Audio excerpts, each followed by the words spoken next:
no, I pushed the wrong button. Oh well. It is what it is. So sorry, guys. Brightness as good as it's going to get. Oh, what a day, what a day, what a day. So sorry, you guys, that hey Tambra. So sorry for today that there was postponing of this, you guys. I got slammed with 2 meetings back to back, and I completely could not even touch base to let you know that we needed to postpone. So very sorry. Tambra, so glad that you're here so that I can tell you that last week I was in the city and I enjoyed an awesome burger on you, girl. So thank you very much. It was so yummy. So yummy. You weren't here on the last live, and I did announce it, and I was like, I gotta tell Tambra I had a big juicy burger. It was really good. You're funny. I don't just eat salads, you guys. I do branch into other things. It's just usually meats. I'll usually have like a steak, or I'll have like a chicken breast, or I'll do ribs, or whatever. So I mix it up, but when I wanted to kind of crunch and lose some of the abdomen that I was getting from having too much wine every night and stuff, I was like, okay, that's enough. We're going on a salad thing for like a week and a half. Like, it's where you discipline yourself. Like, all right, that's enough of that. You're gonna, get it right. You saw a guy eating a burger wrapped in lettuce at the airport. I've heard of that actually, because instead of having the bun, you use a lettuce as the bun, which is probably really good. Hello, Riverdale Tales. I have had literally no time to get ready. This is me from this morning getting ready, you guys. This is just the aftermath of the whole day. And now we're having a glass of wine. It's already almost 7 o'clock. And I have barely sat down for a minute today. So the silver lining of my busy day, though, is that I did get to stop in at a really cool store that was having a 50% off brand new items of clothing. And I thought I'd share like a clothing haul or whatever with you guys. It looked good. Yeah, well, the non-carbs with that is what's so amazing. So yeah, for sure. Same glass of wine in front of you. Nice, Lisa. So happy to have you join. Yes, it's been a crazy busy day. So my apologies. This is literally the first time I have ever, had to trip up on our time where I forgot to tell you. I didn't really forget, but I was like so busy. I didn't even have time to stop to do that, So much love. Thank you all for watching and coming in to say hello. And I don't know how many of you guys want to actually open the clothing haul together. It was not from this store, but I went into a secondary store, so they had to put on a sticker. How is everybody else's evening? You aren't going to believe how much I saved on these clothes. And they're brand new. You can never go wrong when stores are having those kinds of sales,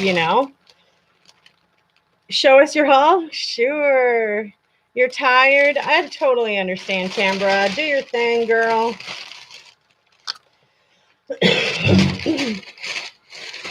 Okay. Some of this stuff I found for so cheap, but it's seasonal. So it's gonna come in handy for the Christmas season. Check out this shirt though, for real.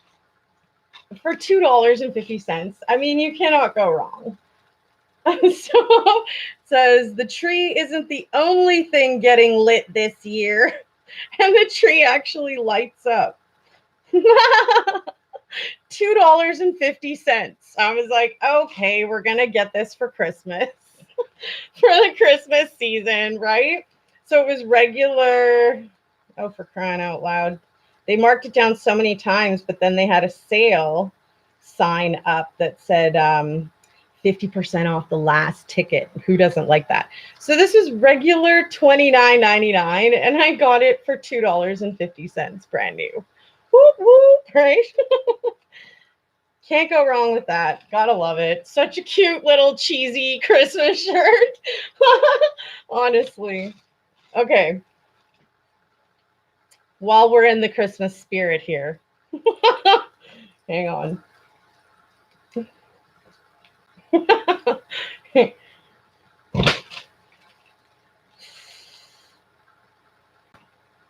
On the naughty list, and I regret nothing. And again, the candy canes light up. And again, $29.99 regular, on for $2.50. So you can't go wrong with deals like that, you know? I'll just show you all the tag. So there's the regular price at bottom, $29.99. And then there is the sale price. Oh, focus, silly camera. There you go. So it's 50% off last ticketed item. Obviously super cute. Totally going to sport this for the Christmas season, right? $2.50. You can't go wrong. All right, check out these. These are so crazy. Look at these.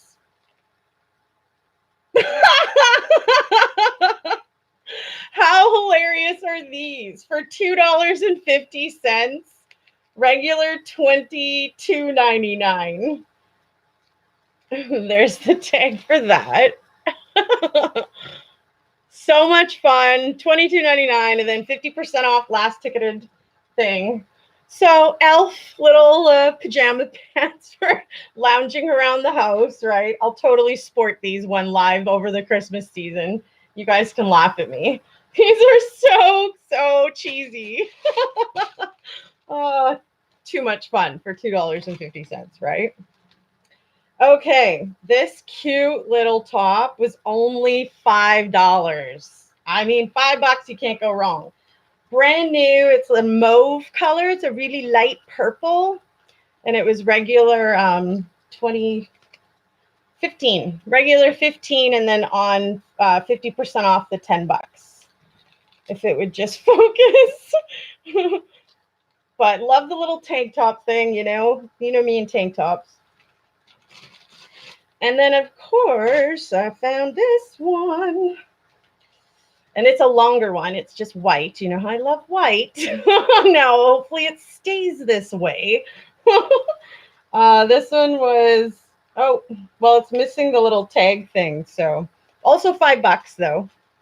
I literally spent $20 on like 1, 2, 3, 4, 5, 6, 7 pieces of clothing that are all brand new. Like, come on, you know. Okay. This was a really cute little top too. Again, though, the tags busted off the bottom of it, but I would imagine somewhere around the $15 to $30 range, you know. I love the way this hangs, and it's so shiny.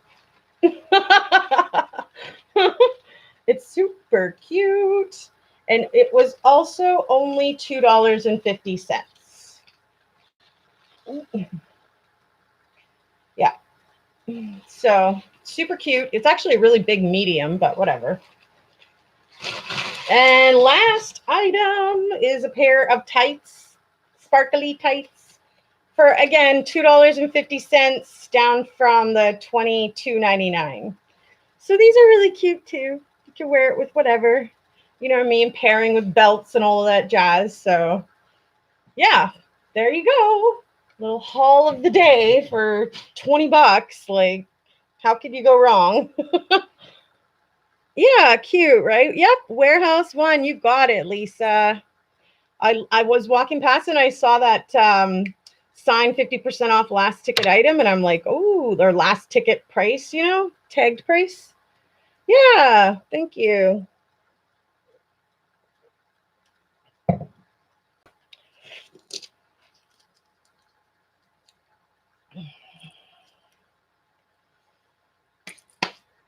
Score, right, Lisa? Love it. Love it. Can't go wrong. $22.48 before tax. So seriously, kind of cool. Thought I'd let y'all know. At least it was a silver lining to the day, the jam-packed day. And just because of that jam-packed day, I don't necessarily have like a whole lot planning. I actually have quite a bit of paperwork I need to get done this evening, so I won't be on too long, but enough to enjoy maybe a glass of wine, hang out, chitty chat, and then carry on.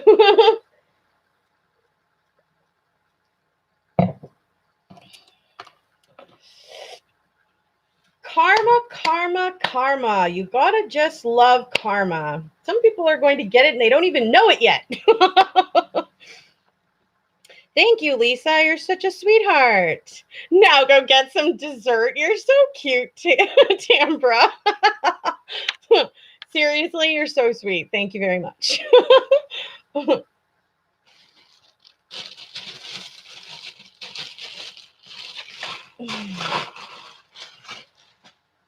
So how's everybody else's week going so far?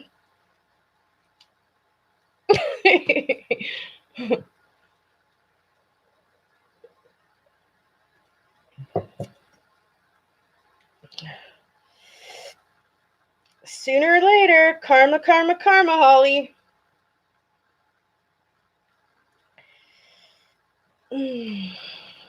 What's long, Tambra? You just got back from Hong Kong. Oh, I bet jet lagging. But where are you now? Are you somewhere in the US or?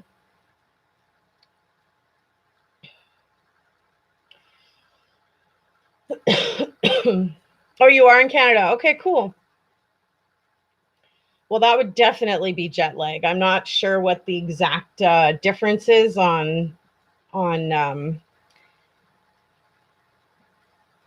time change and how long the travel is, but the longer the travel, the longer your jet lag is, right? Hallelujah. Oh my goodness. Seriously, you guys, I got home and I could barely move. I had to stretch before I could do anything. I was so much pain. I just barely made it, kind of thing. Like, oh my goodness. 14 hours? Holy cow. For real? That's crazy. You're like on the plane for almost like a whole day. That's crazy. But do they stop in other airports to fuel up? It doesn't go one straight shot, right? Ouch, there's no way a plane could go that one straight shot. Unless they've invented something I don't know about. I don't know, actually. But 14 hours is crazy long to be on a flight. Hopefully you're sitting comfy. Of course they can, yeah. 1350 straight. No way, hey? Wow, I wouldn't have thought that a plane had that much room for fuel, but hey, that's pretty cool.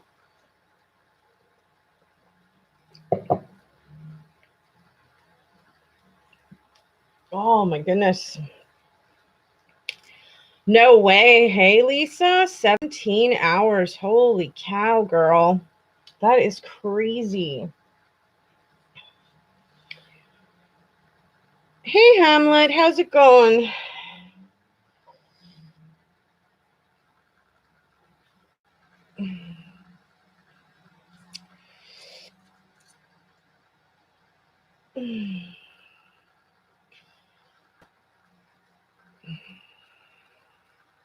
Cool.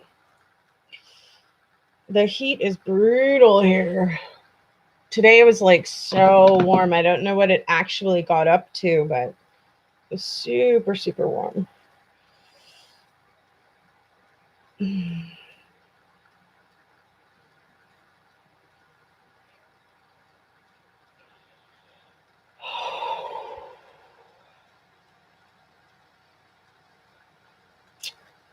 So it's 25 right now, but I would imagine it got upwards and around that 30 mark for sure. Tomorrow's supposed to be 23 here. But we're in Celsius, you guys. Some of yous are in Fahrenheit. If you're in the US, you go by Fahrenheit.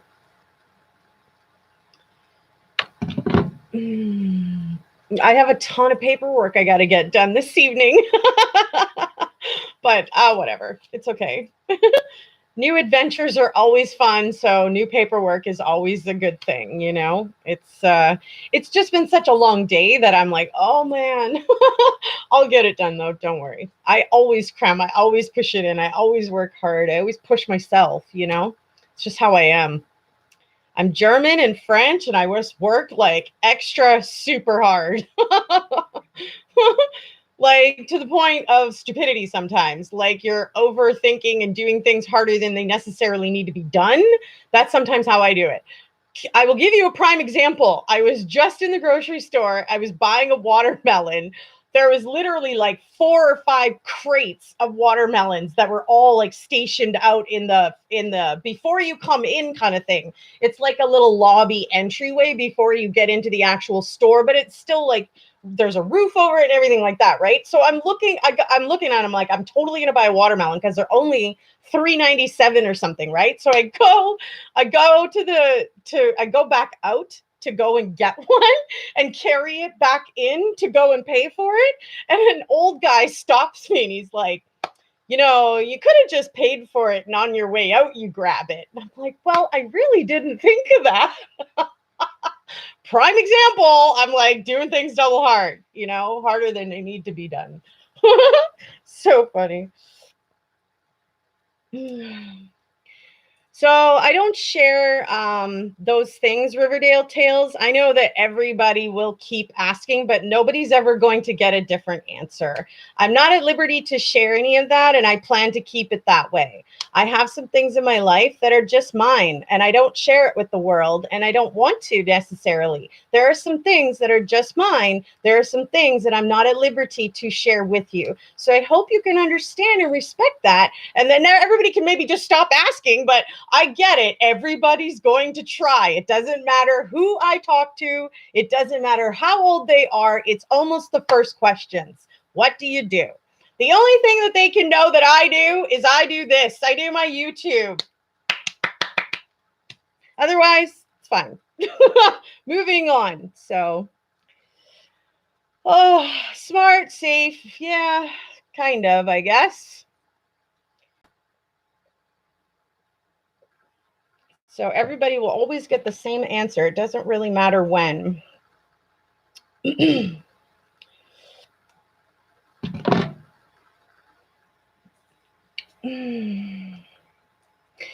no, I talk about a lot of stuff. I talk about tons of stuff, but there are certain things that I do not talk about. There are certain things that are just mine. And as much as I love y'all, you know, it's not healthy for you guys to know absolutely everything about me necessarily, you know? So I prefer to keep some things, you know, private. But I definitely talk about everything and anything under the sun. And everybody who's on my channel knows that. But I do get quite a few haters that like to come over just to hear some things, just to spread rumors or, you know, try to be more hateful. To each their own. Karma sucks, you know, and it'll get everybody in the end. Yeah, I have that right. But I guess some people feel like you know, well now you're withholding or you're holding back on us. It's like, nah. Actually, no, I don't really hold back. You guys are pretty well on the front ends of things, you know? But there's some personal private things that, you know, I like to keep private. So anyways, how is everybody else's day? What does everybody else do for work? How many undercovers do I have on my channel, I wonder? Oh boy. Aw. Whereabouts are you living in the world, Riverdale Tales? Hello, Miss Shaylee.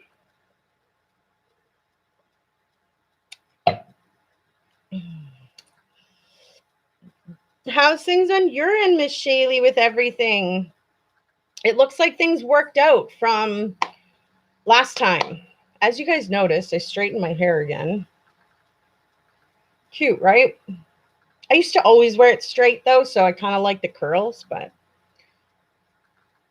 oh, you live in the US? Interesting.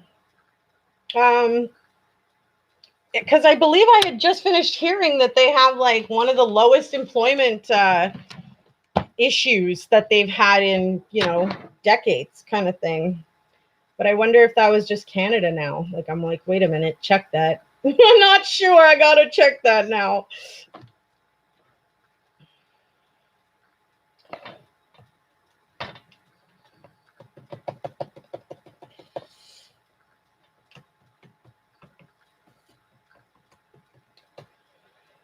Oh, do.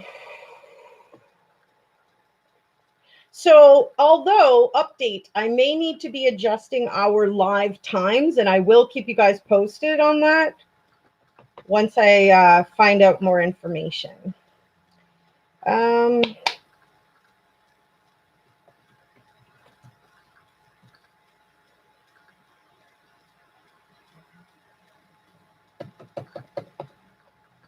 What part of the U.S.? Like, what state are you in, Riverdale? Technically inexperienced, so it's harder to get a job. What do you mean? That's actually the best part about somebody who's new with no experience is they don't have ways and habits and shortcuts of doing things kind of improperly. When you are somebody who has no experience, that gives you a one up to say, I am all yours to mold me however you would like me to work because you don't have anything else to reference. So you're maybe going to do it 110 bang on, from the get-go kind of thing, versus other people who have experience and they've learned how they can slack off and where they can slack off. Definitely that's actually not a bad thing. So so I'm looking it up, and as of April 2019, you guys, the unemployment rate dropped all over North America. So it wasn't just for us in Canada, it was also you guys in the States. It dropped down 3.6%, which is quite a bit, y'all. Like it is. So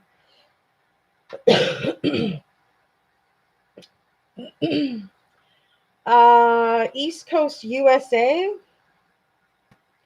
Well, it doesn't really matter if you don't want to tell me what state. It's just that I was just looking up like the exact unemployment rate, and I would have looked that up according to your state if you felt comfortable giving me that information. It's not like you're telling me your address, right?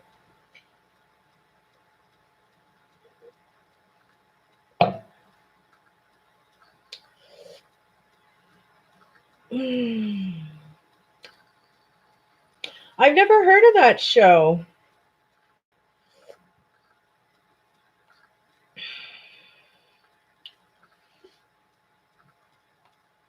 I'm going to see what it dropped in Canada, because I know it dropped everywhere in North America.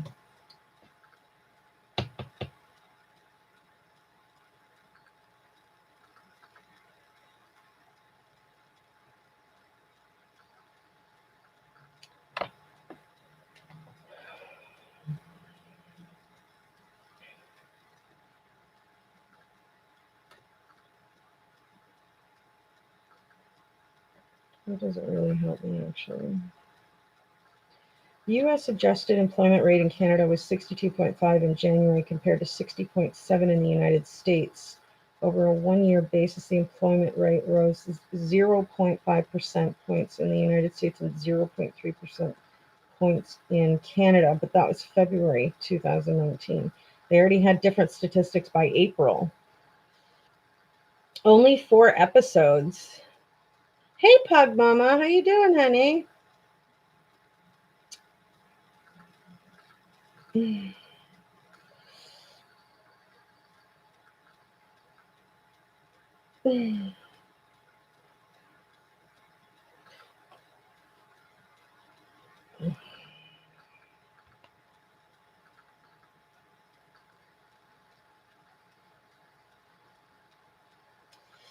Oh my gosh.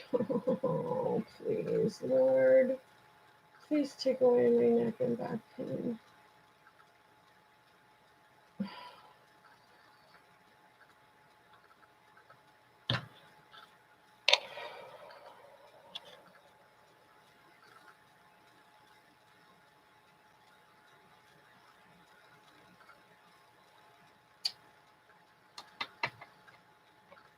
So The employment rate in Canada is 4.5 compared to your 3.6, did I say it was for the US? 3 point something.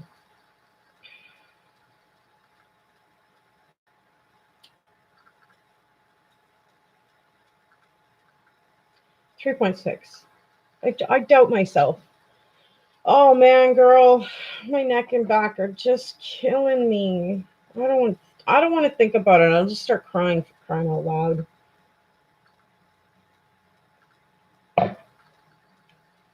I have bulging discs all throughout my neck and back, Lisa.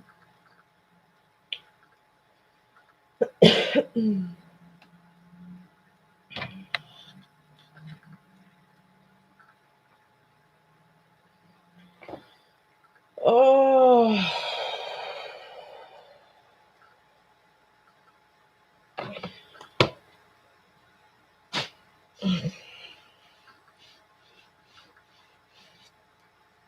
Oh, jeez.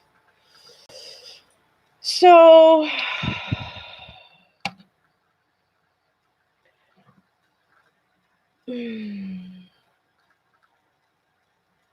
yes, I really am.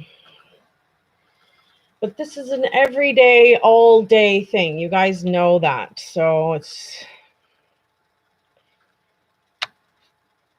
so that I don't bring everybody down, though, we should talk about something, anything that will get my mind off of this because I'm about to start crying. Maybe I'll see if there's a story or something up. Oh, we can talk about this story. I forgot about this story.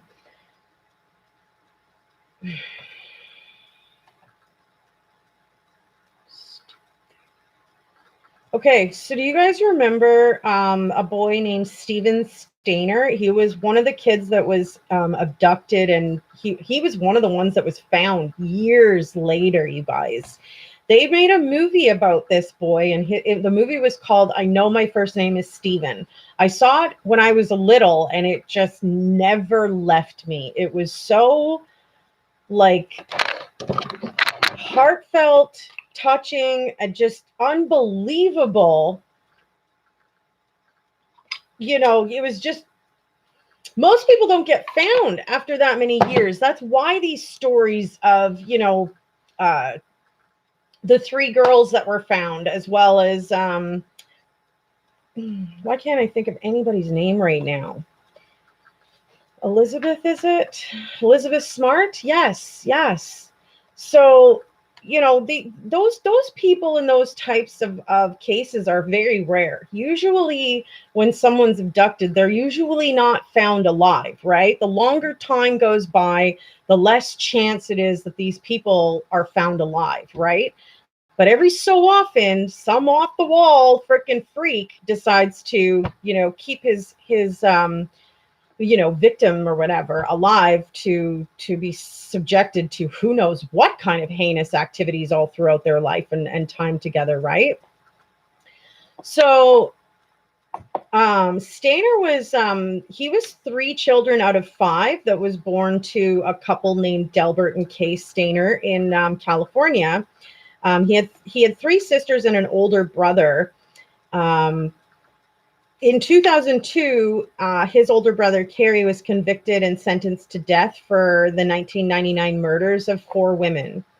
Now, the kidnapping happened on the afternoon of December 4th, 1972, where Stayner was approached on his way home from school by a man named Irvin Edward Murphy, who had become acquainted with convicted child rapist Kenneth Parnell, as they both worked at a resort in Yosemite National Park. Murphy, described by those who knew him as a trusting, naive, and simple-minded man, had been enlisted by Parnell, who had passed himself off to Murphy as an aspiring minister, into helping him abduct a young boy so that Parnell could raise him in a religious type deal, as Murphy later stated. Acting on instructions from Parnell, Murphy passed out gospel tracts to boys walking home from school that day, and after spotting Stayner, claimed to be a church representative seeking donations. Stayner later claimed that Murphy asked him if his mother would be willing to donate any items to the church. When the boy replied that she would, Murphy then asked Stayner where he lived and if he would be willing to take Murphy to his home. After Stayner agreed, the white Buick driven by Parnell pulled up and Stayner willingly climbed into the vehicle with Murphy. Parnell then drove a confused Stayner to his cabin in nearby Cathy's Valley instead. Unbeknownst to Stayner, Parnell's cabin was located only several hundred feet from his maternal grandfather's residence. Parnell molested Stayner the first night at the cabin. Parnell began raping Stayner 13 days later on, December 17th, 1972. After telling Parnell that he wanted to go home many times during that first week, Parnell told Stayner that he had been granted legal custody of the boy because his parents could not afford so many children and that they did not want him anymore. Parnell began calling the boy Dennis Gregory Parnell, retaining Stayner's middle name and his real birth date to enrolling him in various schools over the next several years. Parnell passed himself off as Stayner's father, and the two moved frequently around California, living in locations including Santa Rosa, Campeche. Parnell allowed Stayner to begin drinking at a young age. Stayner young age, and to come and go virtually as he pleased. Parnell had also bounced from one menial job to another, some of his work requiring travel, leaving Stayner unguarded, causing an adult Stayner to remark that he could have easily used these absences as opportunities to flee, but was unaware how to summon help. One of the few positive aspects of Stayner's life with Parnell was the dog he had received as a gift from him, a Manchester Terrier, and he named the dog Queenie, or Queenie. This dog had been given to Parnell by his mother, who was not aware of Stayner's existence during the period when he was living with Parnell. For a period of 18 months, a woman named Barbara Mathias lived with Parnell and Stayner. According to Stayner, Mathias, along with Parnell, raped him on 9 separate occasions at the age of 9. In 1975, on Parnell's instruction, Mathias tried to lure another boy who was in the Santa Rosa Boys Club with Stayner into Parnell's car. The attempt was unsuccessful. Mathias later claimed to have been completely unaware that Dennis had in fact been kidnapped. The escape basically happened as Stayner entered puberty. Parnell began to look for a younger child to kidnap. Parnell had used Stayner to attempt to kidnap children in prior occasions. However, all of them were unsuccessful, causing Parnell to believe that Stayner lacked the means to be an accomplice. Stayner later revealed he intentionally sabotaged these failed kidnappings. On February 14, 1980, Parnell and a teenage friend of Stayner's named Randall Sean Poorman kidnapped 5-year-old Timothy White in Ukiah. Motivated in part by the young boy's distress, Stayner decided to return the boy to his parents on March 1st, 1980, while Parnell was away at his night security job. Stayner left with White and hitchhiked to Ukiah. Unable to locate White's home address, he decided to have White walk into the police station and ask for help without him. However, police officers spotted and detained both of the boys. Stayner immediately identified White and then revealed his own true identity and story. By daybreak on March 2nd, 1980, Parnell had been arrested on suspicion of abducting both boys. When the police checked into his background, they found a previous sodomy conviction from 1951. Both children were reunited with their families that day. In 1981, Parnell was tried and convicted of kidnapping White and Stayner in 2 separate trials. He was sentenced to 7 years, but was paroled after serving 5. Parnell was not charged with Parnell was not charged with the numerous sexual assaults on Stayner and the other boys because most of them occurred outside the jurisdiction of the Merced County prosecutor, or were by then outside the statute of limitations. So the Mendocino County prosecutors, acting almost entirely alone, decided not to prosecute Parnell for the sexual assaults that occurred in their jurisdiction, likely due to the belief that they were protecting Stayner because rape and molestation victims were seen as damaged goods. They may have also felt that they were respecting the Stayner's parents' reluctance to discuss Parnell's crimes because of the stigma of male sexual abuse. Murphy and Poorman, who had helped abduct White, were convicted on lesser charges. Both claimed they knew nothing of the sexual assault on Stayner. Mathias was never arrested. Stayner remembered the kindness Uncle Murphy had shown him in the first week of captivity while they were both under the influence of Parnell's manipulation. And he believed that Murphy was as much Parnell's victim as he and Timothy were. Stayner's kidnapping and its aftermath prompted California lawmakers to change the state law to allow consecutive prison terms in similar abduction cases. So, after returning to his family, Stayner had trouble adjusting to the more structured household, as he had been allowed to smoke and to drink and do as he pleased when he lived with Parnell. In an interview with Newsweek shortly after the escape, Stayner said, "I returned almost a grown man, yet my parents saw me at first as their 7-year-old boy. After they stopped trying to teach me the fundamentals all over again, it got better. But why doesn't my dad hug me anymore? Everything has changed. Sometimes I blame myself. I don't know. Sometimes if I should have came home, would I have been better off, or if I didn't?" Stayner underwent brief counseling but never sought additional treatment. He also refused to disclose all the details of the sexual abuse he endured from Parnell. In 2007 interview, Stayner's sister, Corey, had said that her brother did not seek counseling because their father said Stayner didn't need any. She added, Stephen, got on with his life, but he was pretty messed up. He was teased by other children at school for being molested and he eventually dropped out. Stayner began to drink frequently and was eventually kicked out of the family home.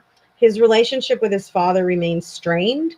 In 1985, Stayner married 17-year-old Jody Edmondson, with whom he had 2 children. He also worked with child abduction groups, spoke to children about personal safety, and gave interviews about kidnapping.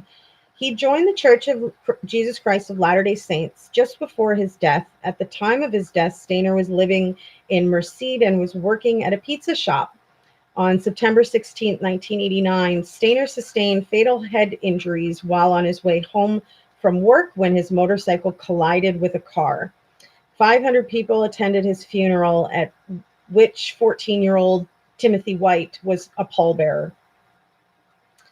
The media in early 1989, a television mini-series began based on his experiences called I Know My First Name is Steven. It was also known as the Missing Years that it was produced. Stephen, taking a leave of absence from his job, acted as an advisor for Lorimar Telepictures and had a non-speaking part, playing one of the 2 policemen who escorted 14-year-old Stephen by the, through the crowd to his waiting family on his return to his Merced home. Although pleased with the dramatization, Stayner did complain that it depicted him as somewhat obnoxious, rude, he especially towards his parents, something he refuted while publicizing the miniseries in the spring of '89.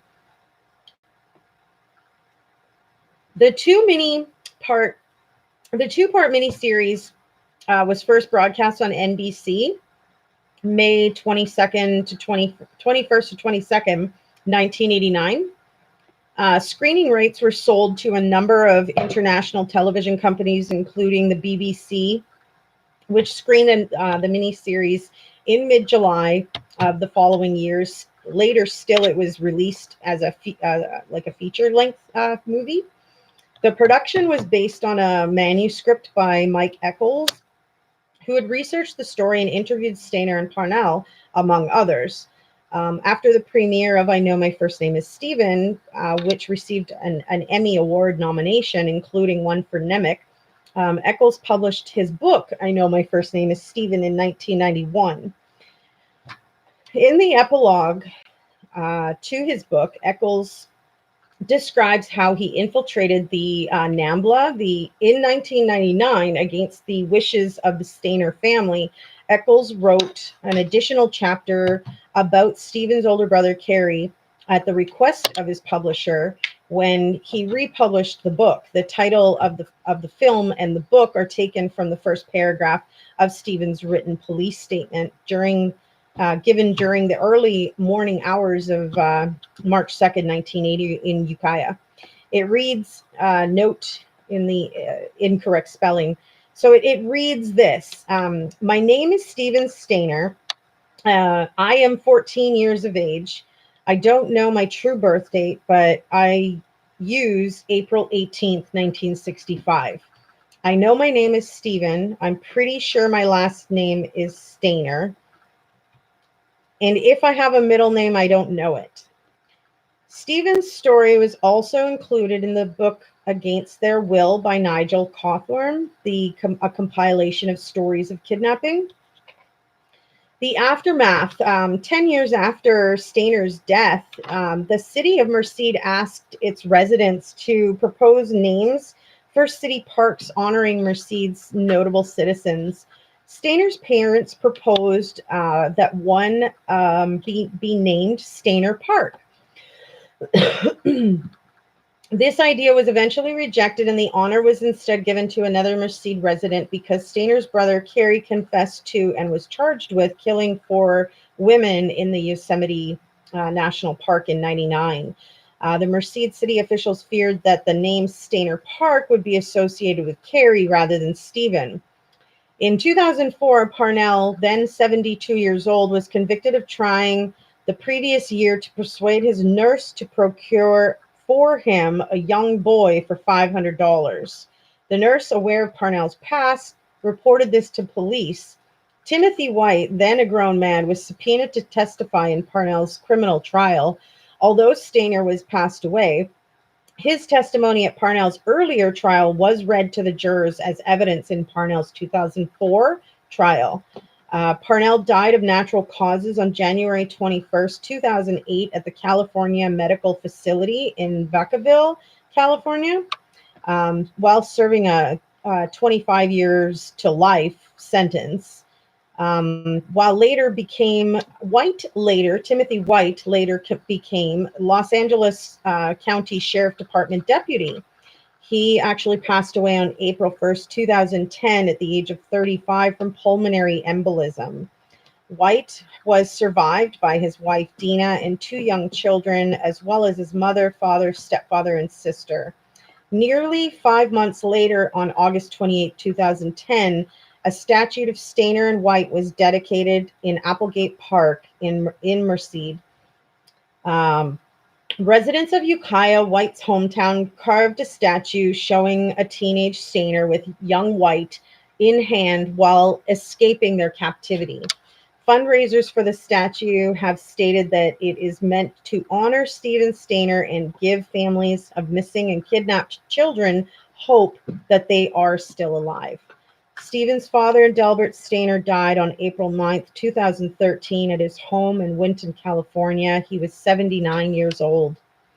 This story shook me to the core because I watched it so long ago when I was a kid. I actually remember watching the movie like with my family and like we were crying. I mean, it was a big deal that this boy was shockingly found and alive. And I mean, you know, of course, mentally he was not okay. Ouch.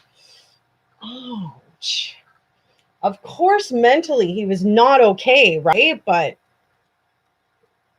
you know, for him to have made it through and to have sabotaged how many other attempted kidnappings that this guy was trying to get him to do. I mean, the guy eventually figured it out that Stayner was on doing it on purpose, right? Which he admitted, but like, this is just disgusting that there's grown people in the world that are doing this to people. Like, and he survived. Yeah, it was a crazy movie. Hi, Bill. Hi, Mister.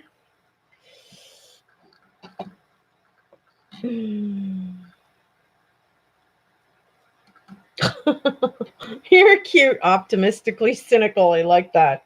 That's a cute name too, by the way, for real. Yeah, no, this was a unbelievably shocking story to watch. You could not watch that movie. Well, there are very few people that I think in this world could ever watch that movie and actually not cry. Like, it was so heartbreaking to watch. Unbelievable. And how could you even blame him, even if he was kind of acting out when he got home? You know, I mean, he was ripped away from his childhood. He didn't get to experience that. And then to be kind of put back with the people that were kind of trying to relive the childhood. And I mean, that was gone. It was already over with. And I mean, he was a completely different person. And nobody in the family seemed to be dealing with that very well, including Stephen, which is just sad. At least, you know, he passed away from something naturally caused, in a sense, like a motor accident. But it's just sad that he had to go through everything he had to go through. Life should not be that hard. I mean, especially for a kid, you know, and here he is protecting other kids. As a kid, he knew that whatever was happening to him was wrong. And he did not want any other kids to go through that, you know? He was born April 18th, 1965, and he disappeared on December 4th, 1972, and he was only 7 years old. And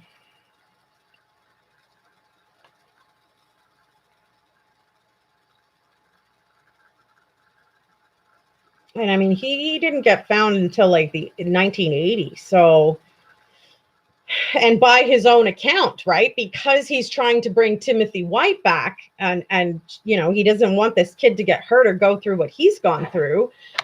You know, he brings the kid to the police station, but luckily the police happened to notice him as well and brought him too. Well, you know, I'm sure they didn't realize in the moment whether or not he was responsible for taking this child or what was really going on, right? So of course they went out and they grabbed him too. Thank God, because he was just going to go right back to the abusers. That is so heartbreaking. I mean, how could you just not, like, my heart just bleeds for that. I'm like, that my compassion and empathy is just through the roof. Like, aw, like, how could you, you know, he's so messed up and so trained and so programmed.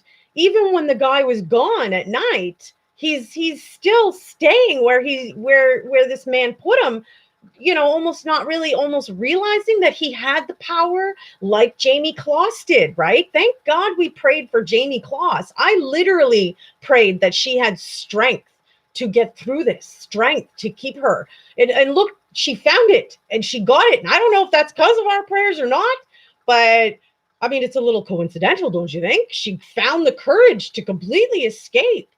And, you know, we didn't know about this story way back then, and we weren't praying for him. And there wasn't a bunch of this, you know, online world and things like that where everybody knew almost what everything's going on, you know. So, I mean, he didn't get those prayers. He didn't even know to save himself. What was happening was entirely wrong because he was so young. They like reprogrammed him. That's just ridiculous. Right? Just want to choke a man. I can't believe that, right? Just sad. I mean, kudos to him for having enough smarts that he wasn't going to take any more kids for this guy. You know, this guy's getting bored with Steven and he wants another boy, you know, and he's convinced Steven to get that boy for him so they could all do what they're doing that was disgusting together. That's just heartbreaking. Absolutely heartbreaking. So I knew I was going to share that story with you guys because we touched base on it. And I can't remember where. I don't remember which live it was, but we were talking about something and I've mentioned it. Do you guys remember that? I know my first name is Steven movie because I had remembered it from when I was a kid. And I was like, we should talk about that one day. And it's so great to actually deviate your mind off of pain to concentrate on something else and try to act like there is none. There's none. We're good.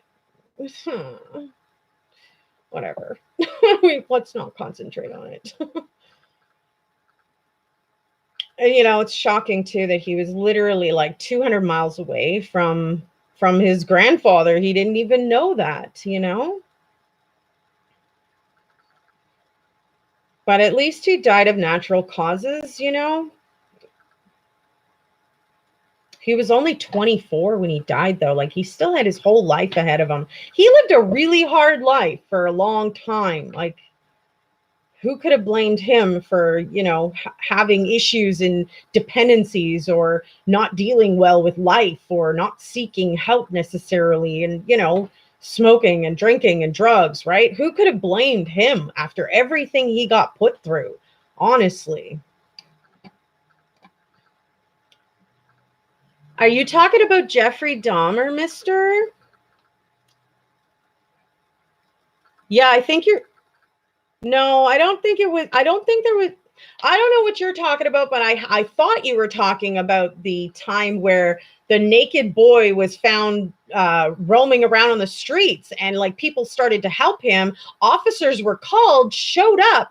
Dahmer convinced the officers that nothing was wrong. It was just his roommate who was really drunk. So they came into his apartment to see if everything was all right. And everything seemed to be in order. Nothing looked like there was a struggle or any kind of problems. So they handed the boy back to Jeffrey Dahmer, who, as we all know now, completely mutilated him and, cut him up into a million pieces. Like, geez.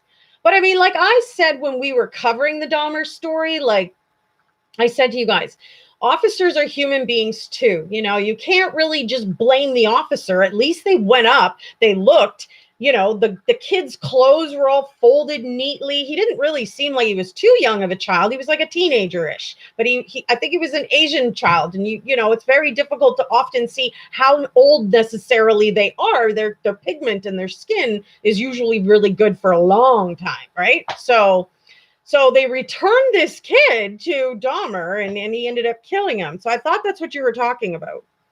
Salut, Yvette. The Sean Holmbeck's kidnapping. I don't think I know about that one.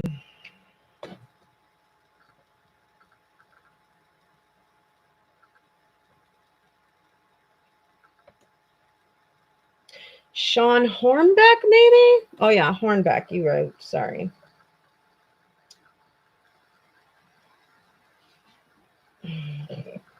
Excuse me.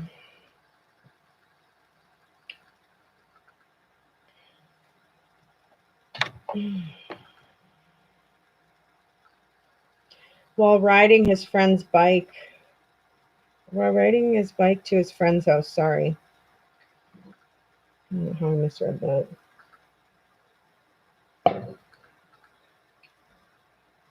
There's actually a Sean Hornbeck Foundation now. Charitable organization based in Richwoods, Missouri, devoted to the search for and rescue of kidnapped children. I have heard of this story because I recognize the pictures actually of this kid. Is he still alive, Yvette? I'm going to look into this.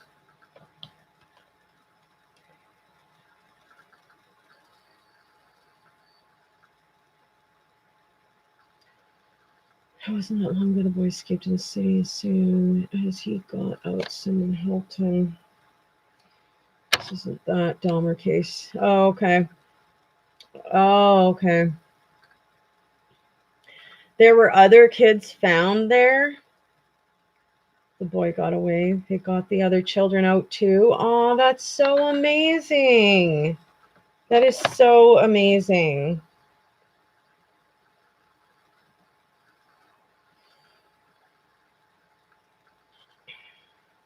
He was 11 years old when he was kidnapped, riding his bike. October 6th, 2002. Interesting.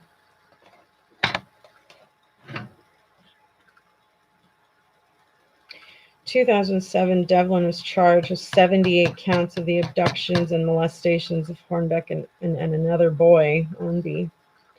On October 8, 2007, Devlin pleaded guilty to all charges filed against him and was sentenced to life imprisonment. Sean Horbeck's search and rescue team was a member of the NASAR, National Association of Search and Rescue. In Missouri. Well, that's pretty good.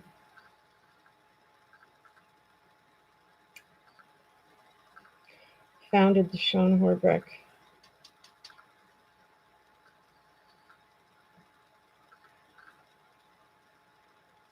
That's got to be so scary. Is he alive though?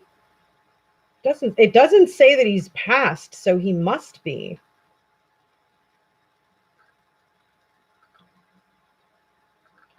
Yeah.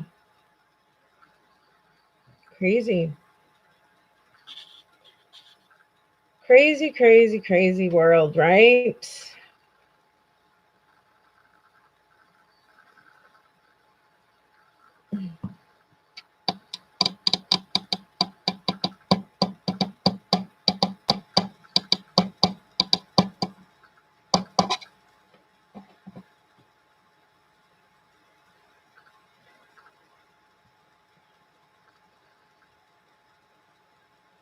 And I did want to share this story with you guys about the feral child I told you guys.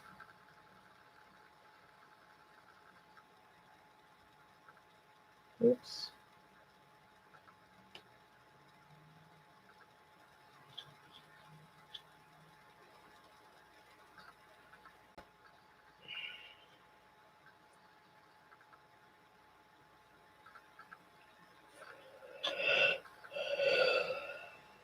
Excuse me. Sorry, guys.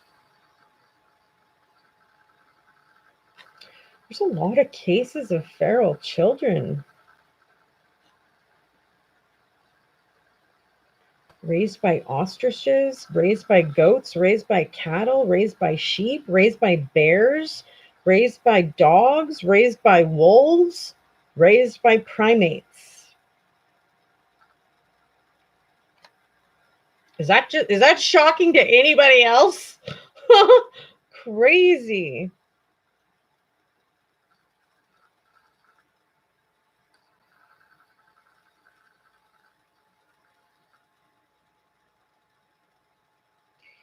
There was an 8-year-old girl who lived with dogs for 6 years. She was found in a kennel with dogs in 1991. She was neglected by her parents, who were alcoholics. The 3-year-old, looking for comfort, crawled into the farm and snuggled in with the dogs.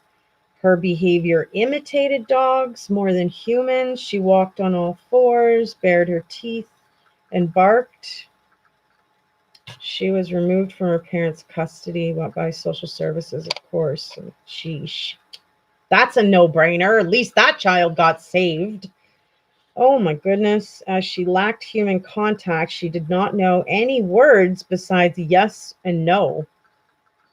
Upon adulthood, this girl has been taught to subdue her dog-like behavior. She learned to speak fluently and intelligently and works at a farm milking cows, but remains somewhat intellectually impaired. Years later, she was admitted on a Russian talk show. She admitted on a Russian talk show that her story was slightly less dramatic. Neglected by her parents, she sought out the company of the dogs and learned to imitate them as they were more responsive than her parents. Holy cow. That's crazy. Like, holy. Yeah, Miss Shaley, I just looked at that. He is alive.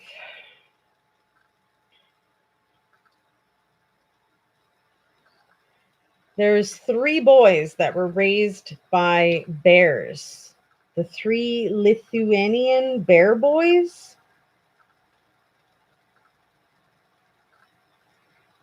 Shows from the archives of Queen of Poland from 1664 to 1688 that these are false. Oh, thank goodness. Sheesh. I'm glad I finished that sentence because I was like, really? Oh my gosh, what is the world coming to? This one says raised by sheep, though. An Irish boy brought up by sheep, reported by Nicholas Tulp in his book Observations Medicae, gives evidence that this boy was severely disabled and exhibited for money. Oh, man. There's a 14-year-old boy, also known as the sheep boy, was found in the former Soviet Union living in a sheep flock. He was raised by sheep for 8 years. He had no communication skills and could not use the toilet. His parents left to find work, and he was left with his grandmother. His grandmother took care of him until she died. Wow.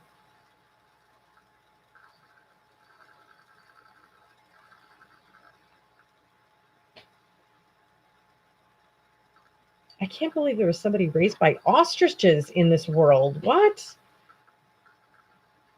A boy was lost by his parents in a Sahara desert at the age of 2, was adopted by ostriches. At the age of 12, he was rescued and taken back to society and his parents.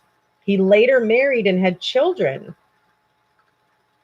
His story is often told in West Sahara. In 2000, his son told his father's story to a Swedish author who compiled it into a book. The book is a mixture of stories told by the both. Wow. That's crazy. Lost. Like your parents just lost you and you're 2 years old and animals took up. Like, that's crazy. That's so crazy.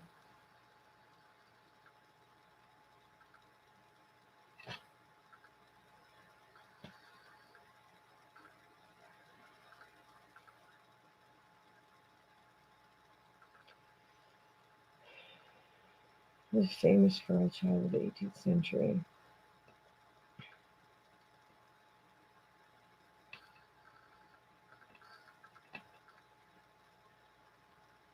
Raised by pumas?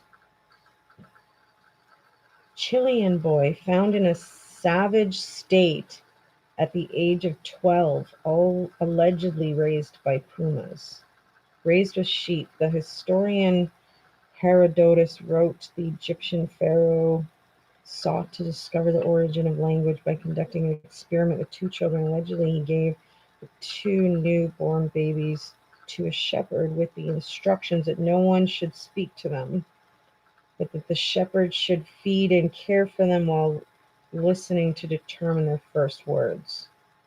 The hypothesis was that the first word would be uttered in the root language of all people. When one of the children cried, "Bekos," a sound quite similar to the bleating of sheep, with outstretched arms, the shepherd concluded that the word was Phrygian or something, Phrygian, because that was the sound of the Phrygian word for bread. Thus, they concluded that they were older people than the Egyptians. Interesting. That's an interesting theory.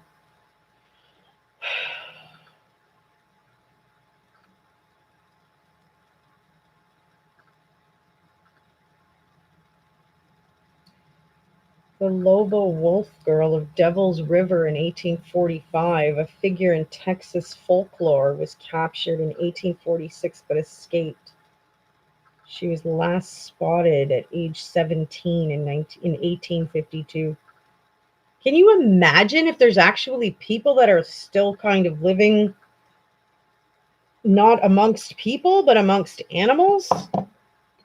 Wow. I don't know how for real all of this is because it's very dated. So there would be no very necessarily great way that I'd be able to authenticate this information.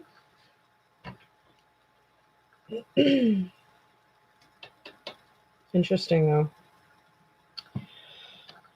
Hello, Joanne. Born to Sparkle. I didn't find the one I was talking about, but I found this one, Miami Herald article, September 22nd, 2018. Interesting. Okay, mister. I'll check that out.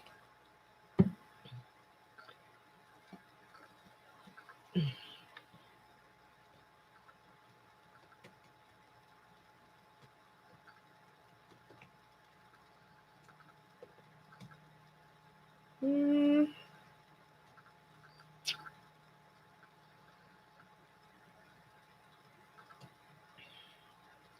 218-225 22965.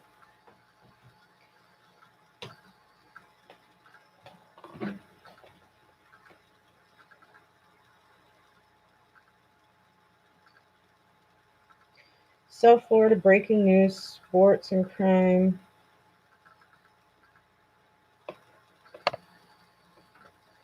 I can't find that. Wait, 298-25965. Oh. I can't find it by article number, though.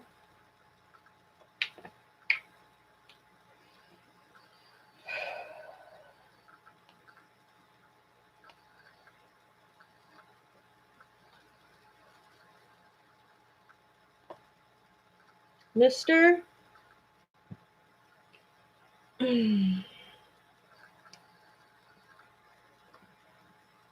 Like, as specific as that is with the article number, I should be able to find it under that, and it's not even coming up.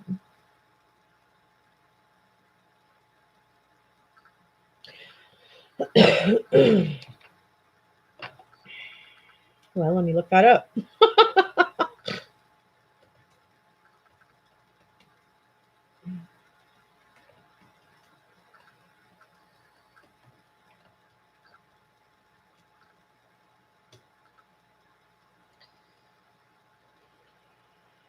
6 reasons to never ever visit a national park. The New York Post puts up. Great way to get some tourists to your attraction. Don't go there. Okay, then. Duly noted. Will not. So it's been reported that on average, 90,000 people are missing in the United States at any given time. While many of them end up being found alive or dead, many others remain missing to this day. But I mean, that's 90,000 people on average in the United States. It's not just parks, national parks or anything. Why? What is it telling you, mister? Oh, you're going to be right back. Hey, Sparkle Lady, how are ya? I'm just going to grab a little bit more wine. I'll be right back. Oh.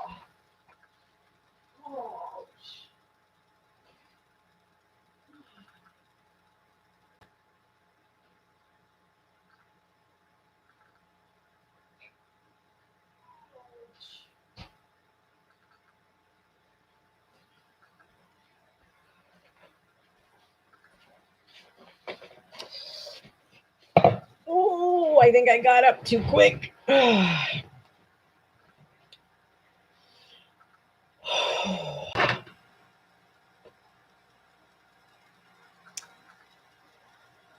wonder how many people go missing in Canada each year.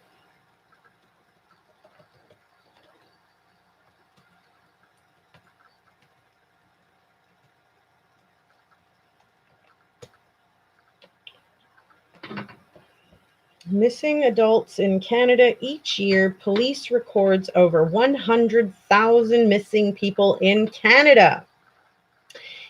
In the overwhelming majority of cases, missing persons are located within a very short period of time, usually within days of the disappearance. So it looks like we got a little bit of a bigger problem and we're a smaller place. Did you hear the difference in the stats? We're talking 10,000 more people. Crazy.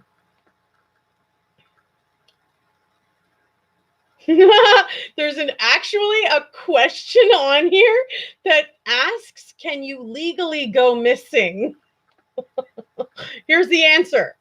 Going missing is not an offense. Adults over the age of 18 have the right to go missing unless they have been detained under a mental health act or legally in the care of another person. You will not be in any trouble for going missing unless you are wanted for a crime. Voila! Right? Joanne, do you want to go missing together? Let's go to a spa, though, okay? A really great spa. That's funny.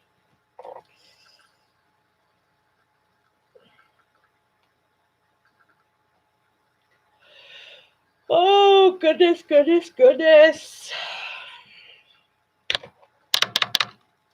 I was literally up editing until like freaking 1:30 in the morning, you guys. Oh.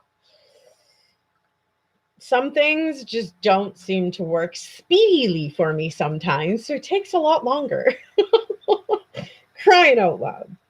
Okay, so I will definitely let you guys know if we're going to be, well, I'm pretty sure that we're going to have to adjust our timing for our live shows, you guys. I don't know if it'll be both or if it's just going to be one. Girl, I need a spa. I need a doctor. I need my back to just be fixed and rearranged. I don't know if it's ever going to happen, but that's what I need.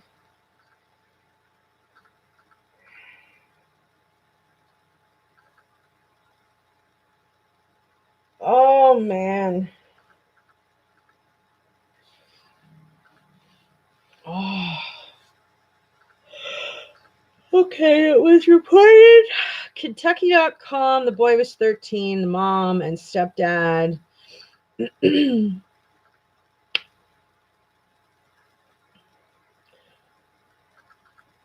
Alabama. I was supposed to be looking at, so I'll just go back. Oops.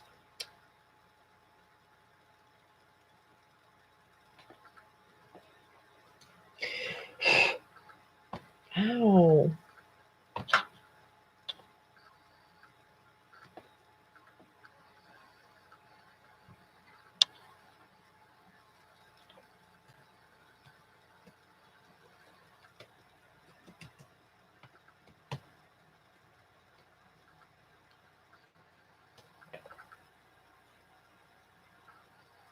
Oh.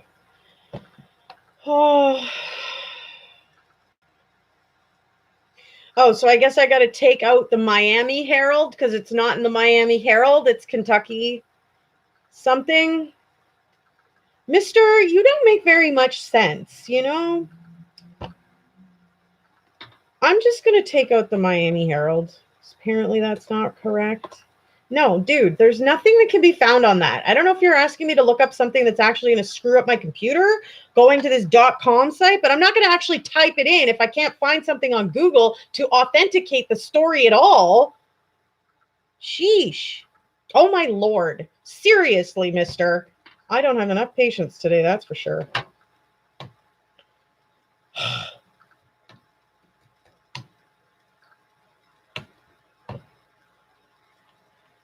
No, ads come up. That's it. There's no article number, nothing about a boy, nothing about the date, which is weird because if that was the date that it was written on, why is there nothing that I can't find nothing on it? That's redonkulous. I'm not some what? Freel?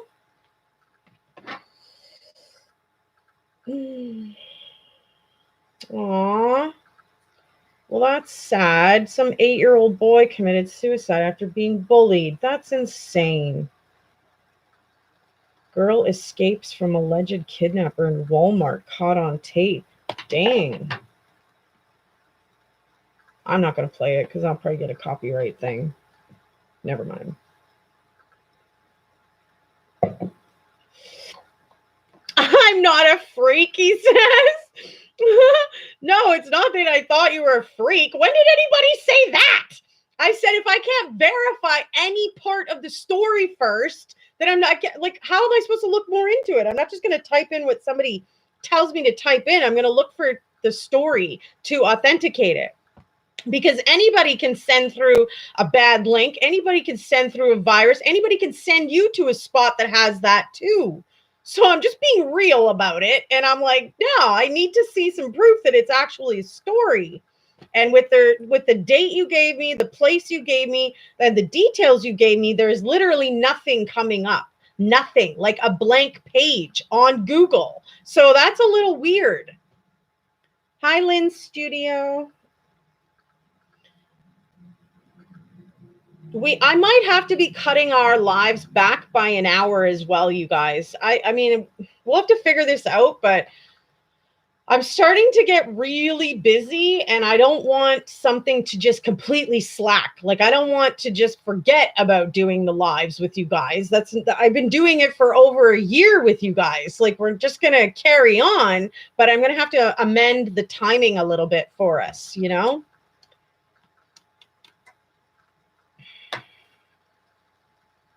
But yeah, Mr. Nobody thought you were a freak. I just was like, I can't validate the story at all. I can't look further into it. And with the amount of details you were giving me, nothing was coming up. 8 years old, right, Joanne? I mean, it's right here on the page, for crying out loud, on NBC News if you want to look it up. But how heartbreaking. Like, I don't know how you guys act, if you guys are parents and stuff like that, but that was not tolerated around with me and my kids. No, you are not going to bully my child. I will definitely be at the school. I will definitely be calling those parents. I will definitely be getting to the bottom of this crap. Nobody's going to be mistreating my kid, you know? Yeah, I have email. It's just on my About You page, mister. My About page. Imagine his parents? No doubt, girl. No frickin' doubt.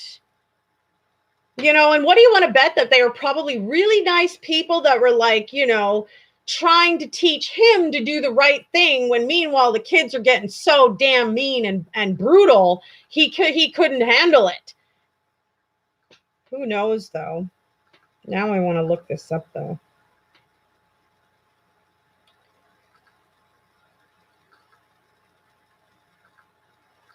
He was being assaulted by another student in the school bathroom. Wow. You know, I hope, you know, all of you guys that maybe are parents do have that conversation, that hard talk with your kids, that if there is something bad happening, you're kind of teaching them how to handle that, how to deal with it. Mr. I'm probably not going to send you an email first, darling. As much as I love ya, love this, love the communication, love the connection, I don't have time, honey. If you want to send me something through email, please go for it. But I don't have time to send you something for you to send me something. You could go to my About page and find the email, sweetheart. Like, I'm not trying to be rude or mean or bitchy. I'm just like, I have so much on my plate right now with so many different jobs, you guys. I can't do any more extra. Give me a break a little. Come on. Like, work with me. I said it was on my About page. Aw, like, I'm so tired. I barely realized at the end of today that it was actually Tuesday. I was like, oh, my Lanta. I completely missed the live with everything. I got busy, you know?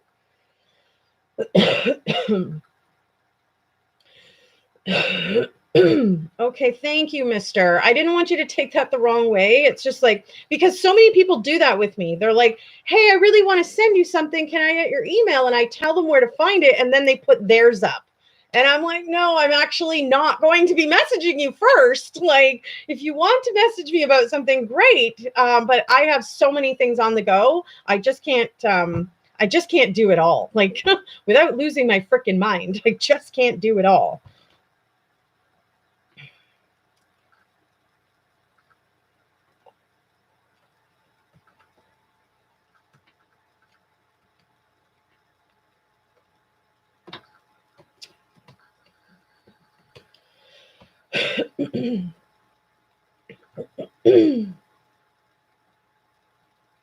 Well, that's pretty cool to hear about. An underage girl's suicide has led to cyber stalking charges. Can we give a hand to the law enforcement? Can we give a hand to the justice? Seriously. Now that is justice. You know, not just, oh, you got away with it. No, no, no. You're going to be held accountable. That's so, so, so sad. So I guess this the boy that we were talking about. This was earlier in 2017, but the girl that I just mentioned was 2018. So that's a more of a current type of thing. And good recourse of action, because other freaking families that have kids like that in their house that are doing that to other kids, they should not be allowed to get away with that. It should not just be okay and that's it. And oh, well, you got bullied, moving on. We didn't have any recourse of action when I was growing up, but thank God we've got some now. There just seems to be a glimmer of hope for those kids that go through that, because I went through that and it is not fun. It is not kind. And I mean, it's just completely uncalled for. And the child learns it from somewhere. They don't just pick it up out of thin air. They learn that behavior from somewhere. So something and someone along the line should definitely be held accountable. Nice. That the 8-year-old that killed himself, they're going in for a lawsuit. Nice. Well, that was already 2017 though, but I said that. Good job. Good job. Because people should be having to be held accountable for that. You should just be letting your kid run around wild like that, and they can go beat up and bully and name pick and you know, like deteriorate another child. That's brutal. It should not be allowed, no matter where they are. But school should certainly not be condoning that kind of behavior. And there's no way with that many people around that it's going to be missed. Somebody's going to hear something, somebody's going to see something, and somebody, in my opinion, should do something, you know? Crazy. So sad. Like, that's just such a sad age to have that thought process at 8. Oh my goodness. Like, that just should never happen. That should just not be a thing. And it's a thing. That is so sad. We're 2019. Stop bullying for anything at any age. Absolutely. Right, Joanne? Like, seriously, girl. Brutal. I'm glad I came out strong. But what if I would have come out like some weakling? I'd probably still be dealing with that, you know? The adult world's not really much better. You just can handle it more and stand up for yourself more, right? I just got a horrific news today and wept and sobbed, and then I stopped crying and thought I'd tune into Sherry. Aw. Well, I can relate to the sobbing and stuff. I just was thinking as I was getting home, don't start now because you're going to be getting from the camera. You're going to be crying. Like, come on, you know? So I can completely relate. And I'm glad that you're communicating and chatting and hanging out and chilling and stuff like that. I don't mean to be, you know, short or whatever. I just have so much going on that all the little things, sometimes I can't do it all, you know. All right, y'all, it's already 8 o'clock. I have paperwork I got to get done. I need to let y'all go. But like I said, we're going to probably be amending the lives. We're going to probably need to cut them back a little bit because, but it's probably going to time change, okay? It's probably going to go back further, either morning or afternoon earlier. So I'll let you guys know for sure. I thank you guys for watching, and I'm so sorry that I was a little bit late today, you guys. So thank you for coming into view. If you enjoyed spending some time here, throw up a like. If you liked the clothing haul, totally throw up a like. And we'll definitely hang out again. I appreciate you guys giving me some laughs so that I can get my head away from the pain. But let's face it, as soon as I hang up this camera, I'm going to be completely focused on that pain. So it's an everyday thing, right? Anyways, I love you guys, and I will see you again on Saturday. Probably will be our 2 p.m. Central Daylight Savings Time. If there is any amending that needs to happen like before then, I will definitely put up a post in the community page, so stay tuned for that. And we'll see you guys again soon for another true story with me, Sherry Weens. Hopefully I won't be in so much pain on the next one. We did so much moving around today that I'm literally thinking tomorrow is not going to be a fun day at all. But I can do it with his strength, right? Pray for me, you guys. I'm going to need it. Love you guys, and I'll see you guys again soon. Bye for now.